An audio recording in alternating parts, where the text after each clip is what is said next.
జిల్లా సహకార marketing society కార్యాలయంలో ఏసీబీ అధికారులు ఆకస్మిక తనిఖీలు చేశారు. ప్యాడీ సెంటర్ అనుమతి కోసం DCMS manager Venkateswararao, cashier Kumaraswamy ₹1,00,000 demand చేశారు. ఈ విషయం తెలుసుకున్న ఏసీబీ అధికారులు వారిని రెడ్ హ్యాండెడ్గా పట్టుకున్నారు.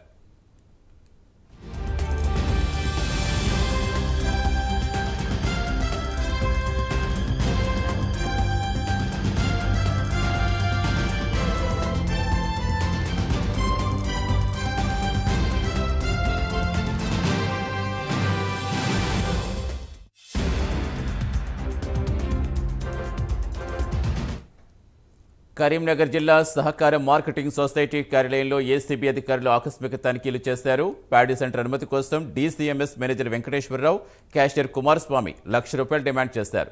ఈ విషయం తెలుసుకున్న ఏసీబీ అధికారులు వారిని రెడ్ హ్యాండెడ్గా పట్టుకున్నారు. పూర్తి సమాచారం ఇచ్చేందుకు మా కరెస్పాండెంట్ శ్రీకాంత్ జరుగుతున్నారు. శ్రీకాంత్, ఇంకా ఏసీబీ సోదాలు కొనసాగుతున్నాయా? ఏం చెప్తున్నారు అవినీతి జరగలకు సంబంధించి అధికారులు? అయితే ఈ రోజు తెలంగాణ రాష్ట్రంలో అవినీతి నిరోధక శాఖ అధికారులు ఒక పక్క జూలు విధులిచ్చి లంచావతారాలను ఎక్కడికక్కడ రెడ్ హ్యాండెడ్ గా పట్టుకుంటున్నప్పటికీ కూడా కొంతమంది లంచగొండి అధికారుల తీరు మాత్రం విమర్శలకు తావిస్తుంది. ఎక్కడ కూడా తగ్గకుండా వాళ్ళు లంచాలకు మాత్రం పాల్పడుతున్న పరిస్థితి అయితే నెలకొంది. తాజాగా కరీంనగర్ జిల్లాలోని వ్యవసాయ మార్కెట్ కమిటీకి సంబంధించిన విషయంలోనూ కూడా వెంకటేశ్వరరావుకి సంబంధించి లంచం, ఒక రైతు దగ్గర నుండి లంచం డిమాండ్ చేసినట్టుగా కూడా తెలుస్తుంది.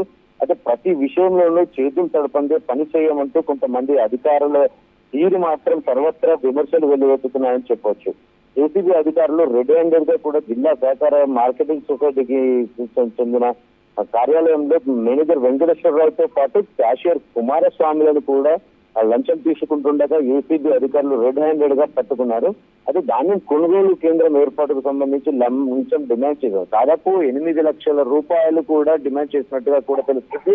అయితే బాధితుడు ఈ రోజు ఏసీబీ అధికారులను ఆశ్రయించగా ₹1,00,000 లంచం ఇస్తుండగా రెడ్ హ్యాండెడ్ గా అధికారులు పట్టుకోవడం జరిగింది. ఎప్పటికప్పటికి అంటే తెలంగాణ రాష్ట్రంలో కాకుండా దాదాపు దేశవ్యాప్తంగా కూడా ఈ లంచాలకు సంబంధించి ఎక్కడికక్కడ ఎన్ని విమర్శలు వచ్చినప్పటికీ కూడా ఈ లంచగొండి అధికారులలో మాత్రం ఎలాంటి మార్పు రావట్లేదు. ప్రజలు మాత్రం ఇలాంటి అధికారులను కఠినమైన చర్యలు తీసుకోవాలి, కఠినంగా శిక్షించాలంటూ కూడా ఇప్పటికైతే కోరుతున్న పరిస్థితి అయితే నెలకొంది. Right, thank you Srikanth.